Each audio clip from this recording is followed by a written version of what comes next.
Hi, this is Laura from Catharsis Designs. Today I want to show you a really neat little trick that you can use with Procreate to create your own original mock-ups with your art. So, as you see on the screen before me, this is actually a page out of my daily art journal that I have in Procreate. I don't have a live journal. I wish I did, but life is too busy. So I created a mock-up. And I'm going to show you how to do this and do it for products so that you can use it on your social media, you can use it on your Etsy store, on your blog, anywhere that you would like. So let's get started. The first thing I like to do is I like to go to Pixabay. And Pixabay is great because they have photos that are free for commercial use. No attribution is required. So I just searched mock-up frame, and you can see tons of different options come up for phones, for picture frames, all sorts of things. So you just find one that you like, and then you can, on an iPad, you can just long press on it and add to photos. Okay, so then we're just going to pop back over to Procreate, and we are going to import this photo. Okay. All right, so here's 3 of them. I'm going to demonstrate what you do with one of them because the process is really easy. So the first thing you do is we are going to use the color black because we're going to use a mask. And when I was first starting with Procreate, I wasn't really clear on what the mask does. The mask, if you apply a mask to a layer that's here, so I select the layer, I touch the picture and I select mask. And you see another layer appears with a layer mask and a white screen above it. Okay, the drawing that you do, the selecting that you do will be on the layer mask, and black will make that part of the underlying layer transparent, and then white will bring it back to the original picture that it shows on the screen. So I think the easiest way to show you is to do it. There's a lot of different ways to do this. You can just paint black on your screen if you would like. With something geometric like this, I like using select and color fill. So I'm going to tap the little snaky S selection tool. And before I do anything, I'm going to make sure that my color fill is on. Okay. And then you can either use freehand or rectangle. I'm just going to use freehand real quickly and choose this middle one and tap at my first point. Okay, and then I'll come down here and tap at the next corner, tap at the next corner, and tap again, and then tap the dot. Okay, so it doesn't look like anything has happened on the picture, but if you open up your layers, you see the layer mask now shows a black square.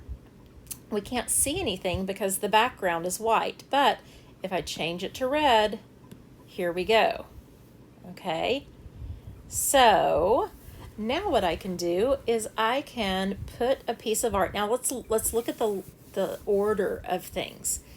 You have a transparent hole, a peekaboo hole, in your layer 1. Okay, so we're going to need to import a picture of the art that you've saved from one of your other files, and then we're going to place that below layer 1 so it'll show through. So let's do that. So I'm going to go to my little wrench tool and I'm going to insert a photo, and then I'm going to choose a project that I finished recently, and when I insert it, by default it goes to the top. That's okay. We're going to touch that layer and we're going to drag it under layer 1. Okay, it's too big. Well, unless you like a triptych, that could be really cool actually. Looks pretty good. But you can hit the selection tool and then select it so that it fits your frame as you want. Okay, there we go. And if you want to add other pictures to the other frames, you can do the same thing. So I'll go through and add a couple of more of my characters that I've drawn recently. So insert a photo. Let's see. I drew some neat ones. Oh, I forgot. Let's see. Sorry. Let's see. I drew that one this morning. So I'm going to, again, take that, and it is below. Okay, that's fine. So I'm going to select it and then pull her over here. I really like the hair on this girl. I have another video on my channel showing you how I did the hair. And then I will import another, insert a photo. Let me find, okay, I'll add Pumpkin Spice Girl. She's got some crazy lips there, doesn't she? Okay. There we go. Okay, I now have my own virtual art gallery. So if you really wanted to kick it up a notch, you could do something like adding those shadows. If you remember from the original image, there were, let me take this away. You can see that there's some shadows right inside the frame. So I'm going to show you how to add those in. So I'm going to go up here and I'm going to add a layer on the top. And for shadows, I find myself relying on overlay. And so I'll do an overlay, which just turns things darker or lighter. And so I'm going to do that. I mean, it's something soft. I'll go to the airbrushes, and I'll just do a soft airbrush. And I want to keep that kind of small. And then I'll just go in and add a little shadow to the edge. Don't worry if it's too dark. We can always adjust that. So I'm just going to go through, add a little shadow. And really quickly there. Makes a big difference.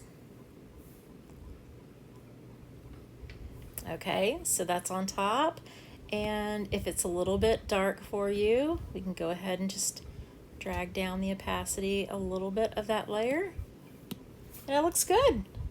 So you've got your own mock-up. Now you can export that and share it and use it however you'd like.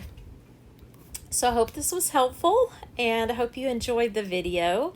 Don't forget to subscribe and click the little bell so you get more Procreate tips with Laura. Thanks for watching. Leave me your comments below. Tell me what you would like to see as far as other Procreate skills go, and I'll be happy to share. Thanks.